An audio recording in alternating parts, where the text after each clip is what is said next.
A pior solidão é aquela que nos ausenta de nós mesmos. Vamos falar um pouquinho sobre isso, né? Porque às vezes a gente pode estar acompanhado, a gente tem pessoas do nosso lado, mas nós não estamos em nós mesmos.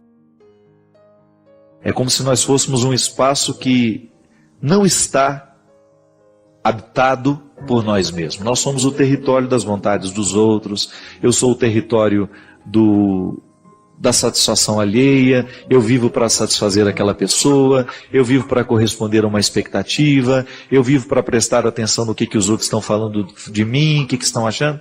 E de repente eu começo a perceber que eu vou vivendo tanto para fora, que eu me esqueci de viver um pouquinho para dentro, que só é possível viver com qualidade para fora aquele que soube cultivar a sua intimidade. Ser ausente de si mesmo é você não ter o cultivo diário daquilo que você é. Começar a ter um autoconhecimento e investir naquilo que você é.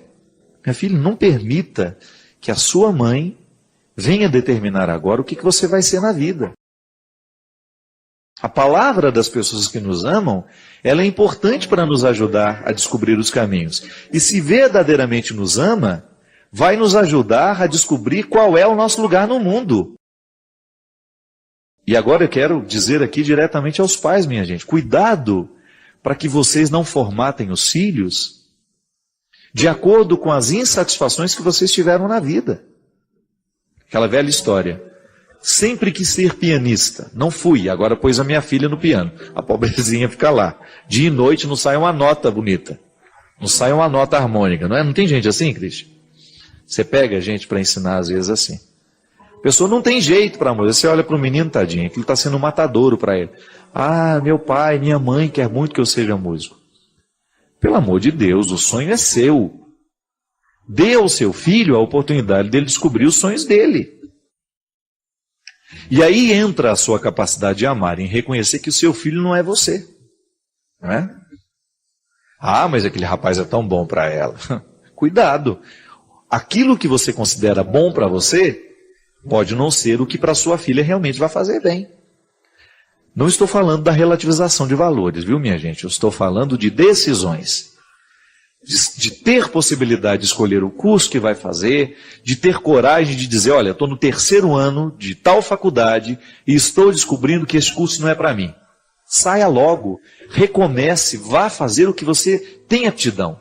Porque senão você vai ser aquele profissional que vai fazer direitinho só, mas não vai ser feliz. Vai ter que trabalhar todo dia, porque quem ama o que faz não trabalha nunca.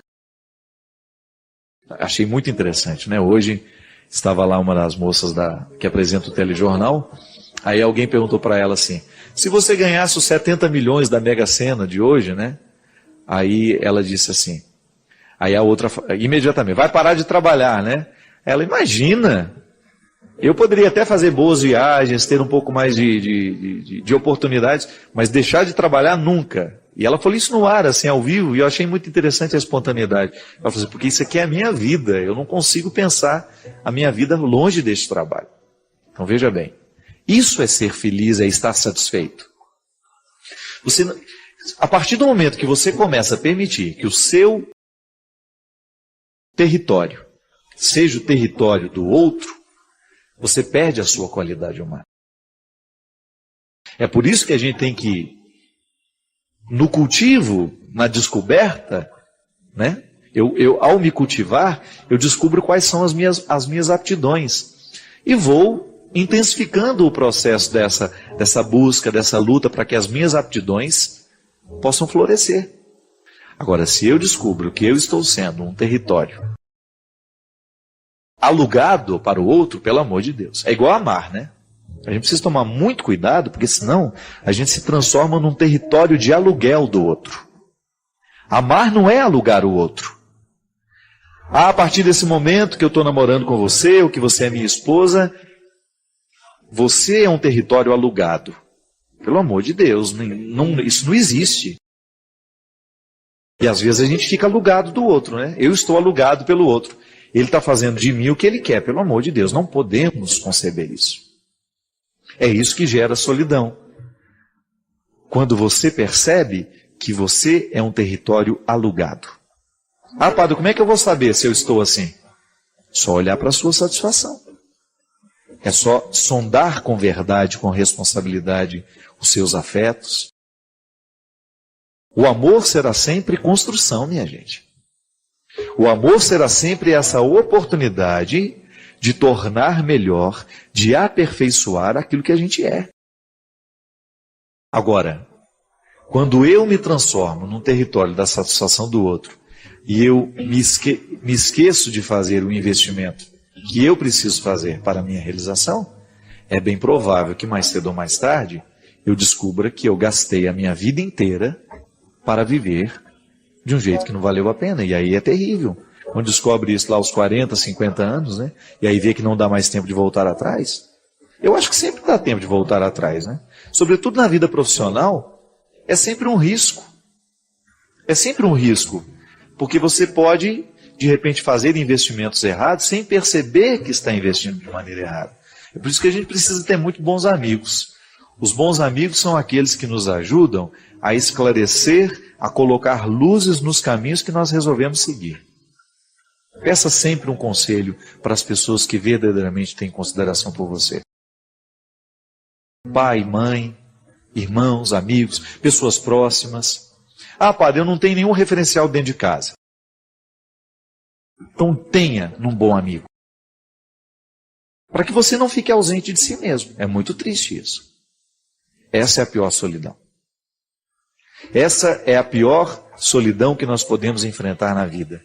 Quando você descobre que você não se acompanhou. Você foi embora, largou você para trás e foi levando um personagem que você construiu, que você teceu. Não dá. É por isso que Jesus tinha sempre essa habilidade de trazer à tona o que a pessoa era. Por pior que fosse, por mais vergonhoso que fosse, Jesus trazia à tona. O que Jesus trouxe à tona no momento em que encontrou Madalena? A prostituta. A mulher que estava condenada à morte.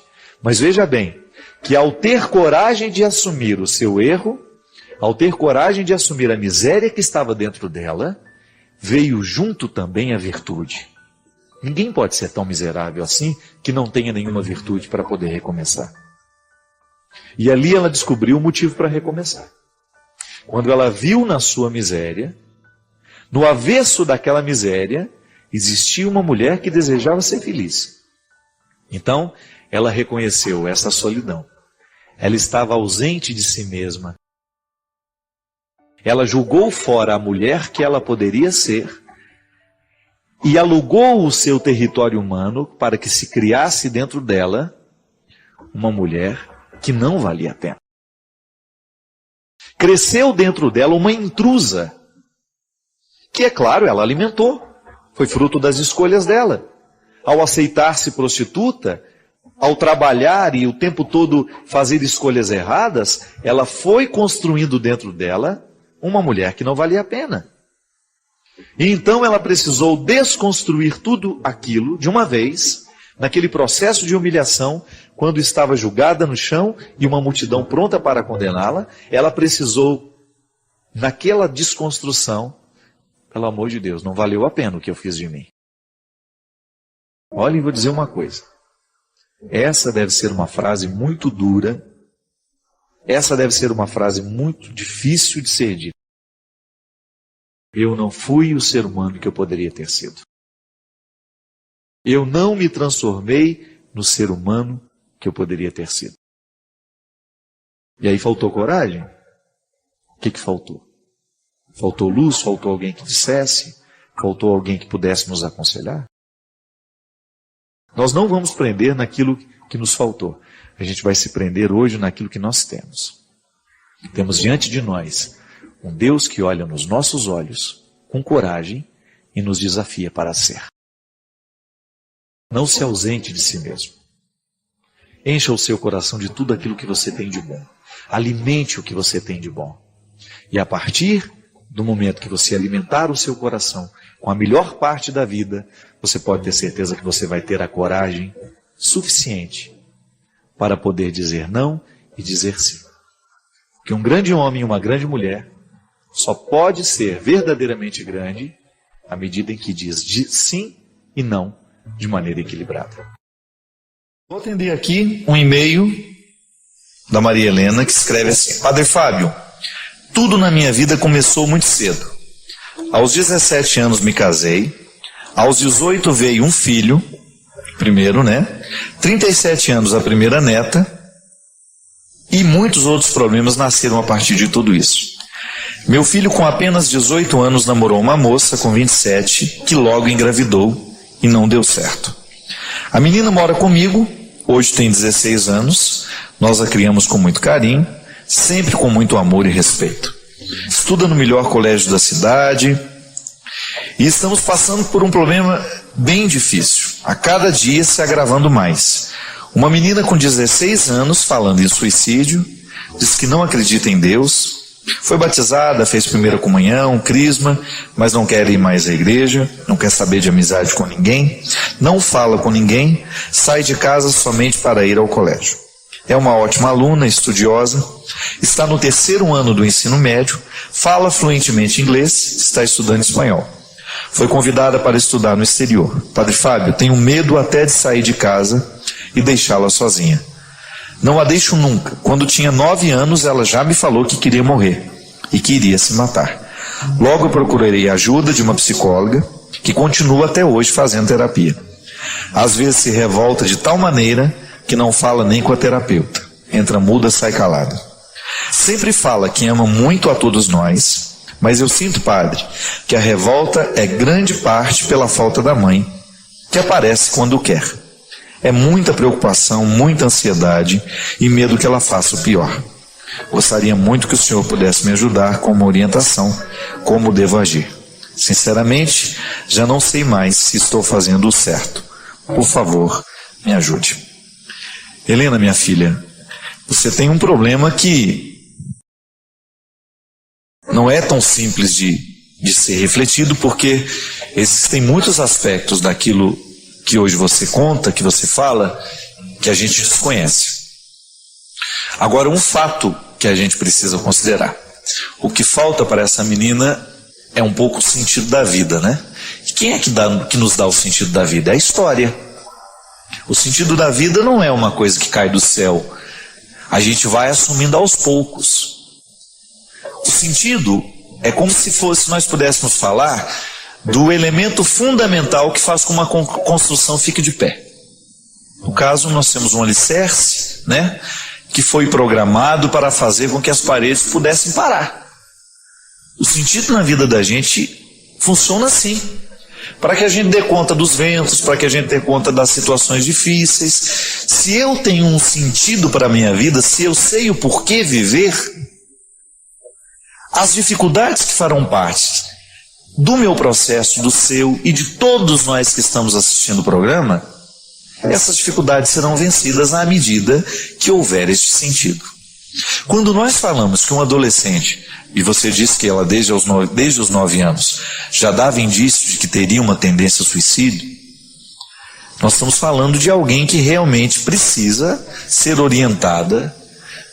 Recomendo até que você olhe um pouco essa terapeuta que está acompanhando o caso, se já não seria a oportunidade de você perguntar até para a própria menina de 16 anos, se ela não gostaria de fazer uma outra coisa, uma outra terapia, de repente mudar o tratamento, para que você não tenha que carregar esse peso sozinha. Isso não é uma realidade para você viver sozinha. E mesmo porque você precisa tomar algumas distâncias. Primeiro, ela tem uma história sofrida. É natural que essa estrutura que lhe faltou, de não ter uma mãe por perto, de ter nascido de um casamento que não deu certo, ou sei lá, nem sei se casaram, mas de uma junção que não deu certo, já começa traumatizando. E é por isso, minha gente, que eu aproveito essa oportunidade para dizer: colocar filhos no mundo não pode ser apenas um exercício de biologia, Nós precisamos tomar muito cuidado com os filhos que nós colocamos no mundo, porque são os pais os primeiros a estarem comprometidos com a construção do sentido da vida daquela pessoa. Construir um sentido para que o outro tenha condições de dar conta da própria existência. Como é que a gente constrói o sentido? Com amor, com palavras, com consideração, com gestos, né? Com atitudes, com disciplina. O sentido se constrói assim, quando a gente vai saboreando a vida, com tudo aquilo que ela tem, e descobrindo que vale a pena.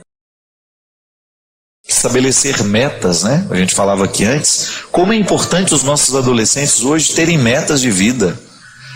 Nós precisamos interferir diretamente no processo educacional dos nossos adolescentes para ajudar na construção desse sentido, porque hoje é lamentável, mas o mundo às vezes extrai esse sentido, retira o sentido da vida desses meninos e meninas muito cedo. Por quê? Por causa do jeito como a gente vive. A própria maneira como eles estão contextualizados na sociedade, né? Muitas vezes tão permissiva, tão irresponsável, tão descomprometida. Então a sua neta não é por acaso. Tratá-la hoje, dos problemas hoje, requer olhar um pouco para a história que ela viveu e tentar descobrir o que dessa história está muito ferido para a gente tentar reconstruir hoje. Quem sabe chamando a mãe dela, tentando uma reaproximação, quem sabe. Nunca é tarde para ser mãe, né? Nunca é tarde para ser filho. E como essa necessidade é vital, nós vamos morrer com necessidade de mãe. É impressionante isso. De vez em quando, né, o barco balança demais. Qual é o primeiro nome que a gente grita? Ô, minha mãe. A mãe representa na nossa vida este amparo existencial. É por isso que, por mais emancipada que esteja a mulher hoje, nos dias de hoje, trabalhando, alcançando um espaço na sociedade, o que eu acho justíssimo, a gente nunca pode esquecer que a mãe, ela exerce um papel na vida do filho que é fundamental. Ah, é diferente do pai? É mais especial que a relação com o pai? Não sei. O que eu sei é que é definitiva. A relação com a mãe é a primeira segurança que nós temos na vida. É o primeiro vínculo que nós temos na vida. Então, se a criança perde isso muito cedo, é natural que ela sofra de inseguranças, né? A psicologia nos ensina que a distância que um recém-nascido sofre quando a mãe se ausenta, a criança não sabe lidar com o tempo ainda. Eu sei o que significam 15 minutos. Se alguém fala para mim assim, padre, eu estou indo ali, daqui 15 minutos eu volto. Eu sei o que isso significa. Uma criança não. A relação que a criança tem com o tempo é afetiva. E a relação afetiva não racionaliza que em 15 minutos a mãe estará de volta.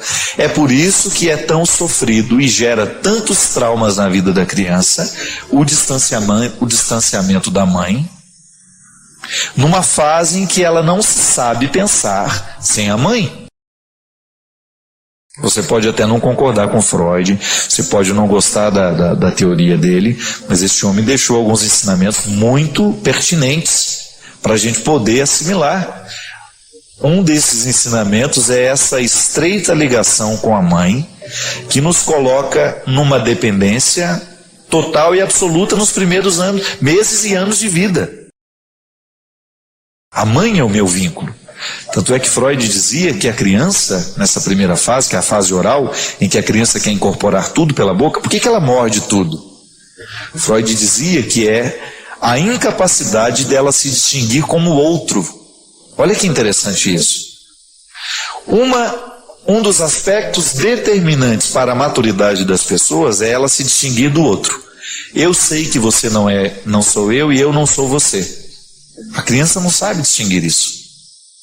Por isso ela morde. Ela quer incorporar o mundo pela boca porque ela acha que tudo é extensão dela. Ela não sabe identificar que esse sofá não é ela. Ela incorpora, é por isso ela morde tanto. É a tentativa de incorporar o mundo como se ela fosse o mundo, como se o mundo fosse ela. Então a ausência da mãe gera essa carência. A criança que não sabe identificar a ausência, o tempo que vai durar essa ausência, se traumatiza. É engraçado, minha gente, o adulto que hoje eu sou, tem tantas coisas no meu jeito de ser hoje que estão diretamente ligadas às ausências da minha mãe na minha vida. E olha que a minha mãe era a mulher que ficava dentro de casa o tempo todo cuidando de nós.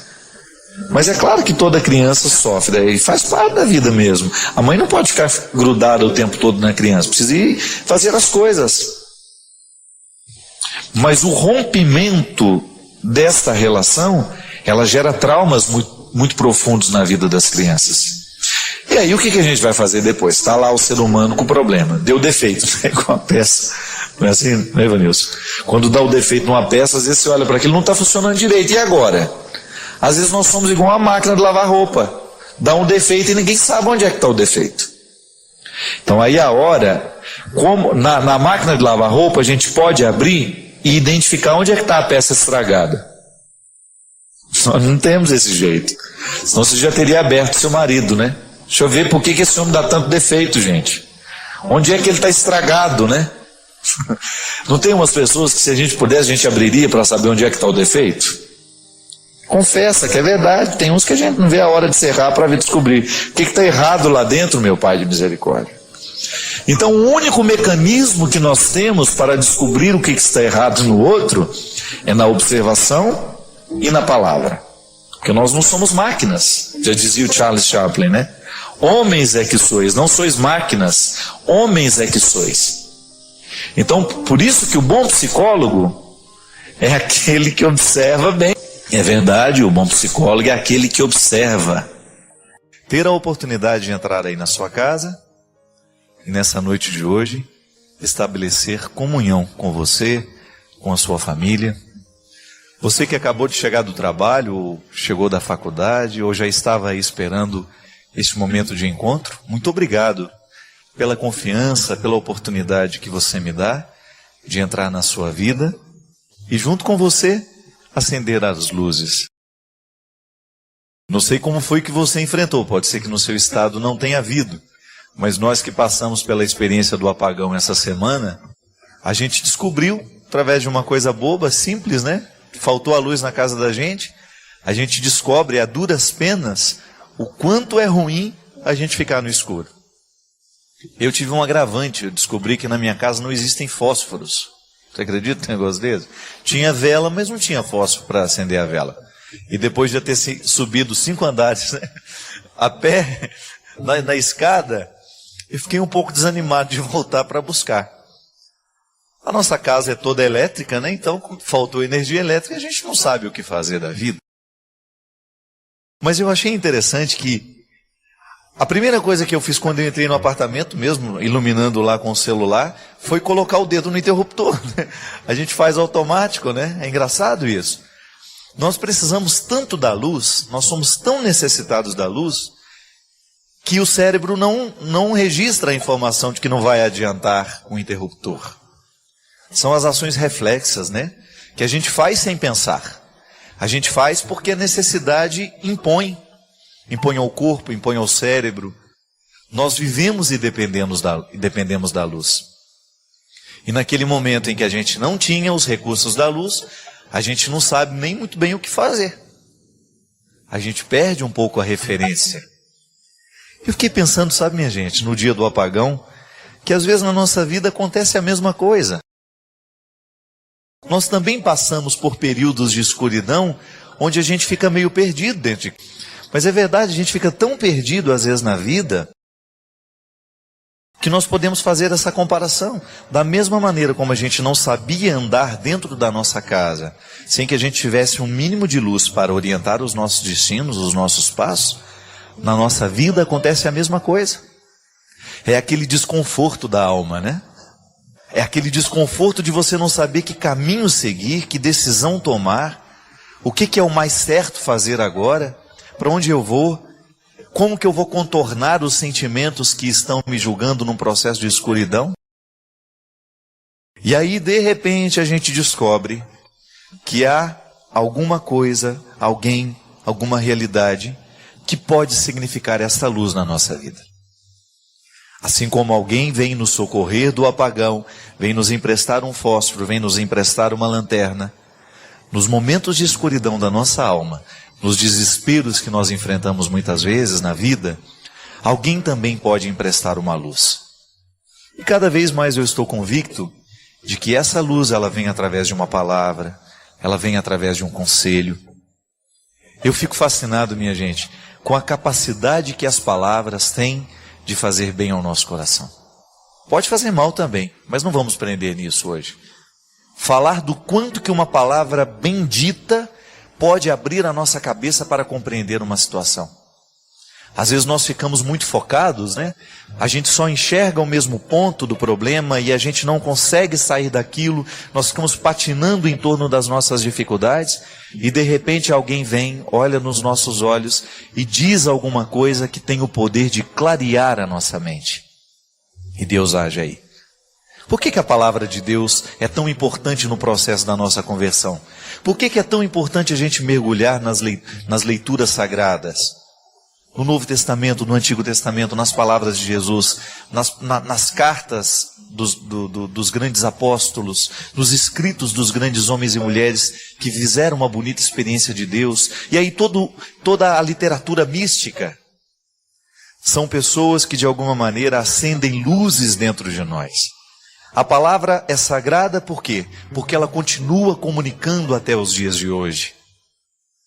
A palavra orienta a nossa vida. Jesus é a luz do mundo. E como é que eu chego até o conhecimento dessa luz? Através dos sacramentos, através da pregação, através da leitura da palavra, através da instrução catequética, de todas as atividades que a igreja propõe, para que nós possamos mergulhar no conhecimento do mistério da luz. É assim que funciona a vida. Há momentos em que a escuridão vai abater sobre nós. E aí o que a gente vai fazer? Vamos bater a cabeça nas paredes ou vamos buscar a solução? Vamos buscar um jeito de encontrar uma saída? Vamos descobrir alguma coisa que possa iluminar o nosso destino para que a gente não continue batendo a cabeça, para que a gente não continue errando da mesma forma? Aí cada um reage como pode ou como quer. Que os apagões existem, isso é certo, é fato. Muitos de nós hoje estão meio apagados. Muitos de nós hoje estamos mergulhados em conflitos, em dilemas, em sentimentos contraditórios, sentimentos que machucam, que estragam. Muitos de nós hoje estão abatidos pelos acontecimentos. Só que aí nós temos a opção de tentar buscar alguma coisa que possa acender uma luz dentro de nós. Que Deus venha incendiar a nossa alma. Incendiar a nossa alma significa a gente pedir a Deus que Ele venha clarear a nossa mente, que Ele venha reorientar os nossos sentimentos, o nosso coração, a nossa consciência. Quantas vezes tantas vezes na vida a gente erra justamente porque nos faltou clareza na consciência. Faltou clareza no processo. É isso que a gente pede. Incendeia minha alma, incendeia minha alma, incendeia minha alma, Senhor. Deus possa acender em cada um de nós uma luz e possa nos ajudar a encontrar o caminho certo para que a gente percorra e que a gente venha sanar as dores, as angústias. Não é que Deus vai resolver os nossos problemas. Ele vai nos ajudar a acender a luz que a gente precisa acender para chegar à solução que nós precisamos encontrar. Toda vez que nós passamos por um processo de escolha, é natural que nasça uma angústia. O filósofo Sartre dizia que a gênese das nossas angústias está justamente nas possibilidades. Vai ficar mais angustiado aquele que teve mais possibilidades, porque ele pôde escolher. Toda vez que a gente toma uma decisão, minha filha, nós precisamos assumir as consequências dessa decisão e sofrer da maneira certa as consequências dela na nossa vida. O que a gente não pode permitir é que a gente comece a sofrer do jeito errado. Ao invés de lamentar o que perdeu, comece a estabelecer para você, quem sabe, um novo tempo, né? Um novo crescimento. Ocupe a sua cabeça agora, não do que perdeu, mas daquilo que você pode viver como profissional. Saber virar a página, saber dar um um novo rumo para a vida é muito importante para que a gente dê certo. Quantas vezes na vida nós passamos por aquela sensação de, nossa, e agora? O que eu vou fazer? E o vitorioso é aquele que administra bem esse momento. Porque os contrários da vida estão aí, minha gente. Às vezes a gente escolhe certo, às vezes a gente escolhe errado, mas vamos fazer alguma coisa de bom daquilo que a gente fez, daquilo que a gente escolheu. Ainda que você chegue à conclusão, Sheila, que você escolheu errado, descubra nesta oportunidade que você tem hoje um motivo para você ir além. Sair da zona de conforto, como você mesmo disse, não é fácil, né? Agora, é muito perigoso também a gente ficar na zona de conforto por uma comodidade, porque a gente não quer sofrer, porque a gente não quer se incomodar. Cuidado! Toda vez que você estiver muito confortável dentro das suas escolhas, questione-se. Não se trata de você se precipitar e agora sair mudando tudo. Não. Mas descubra o que nessa zona de conforto significa comodidade, comodismo. Saiba diferenciar a satisfação, né, a estabilidade do comodismo. Nós precisamos crescer sempre. E essa zona de conforto, ela pode ser muito perigosa para o ser humano. Toda vez que você diz, eu já sei fazer isso porque faço isso há 20 anos. Cuidado, viu? Porque você pode estar muito ultrapassado na sua maneira de fazer, porque você não teve coragem de prestar atenção na maneira como outras pessoas fazem. Você corre o risco de estar perdendo tempo. Você corre o risco de qualificar um pouco mais o seu jeito de trabalhar, só porque você não teve coragem de prestar atenção naqueles que fazem diferente de você. Isso é muito importante. Na zona de conforto, a gente ter a oportunidade de descobrir onde posso ser melhor. Não é nenhum problema você descobrir na vida esse conforto, né, de você saber que você está sendo quem você deve ser. Mas ao mesmo tempo você inquietar-se para colocar sempre em questão o ser que você está sendo, o profissional que você é, ter que avançar, né? É tão bom você fazer um curso de vez em quando, você parar para ouvir um discurso diferente do seu. Faz bem, a gente fica agregado, né? A gente cresce.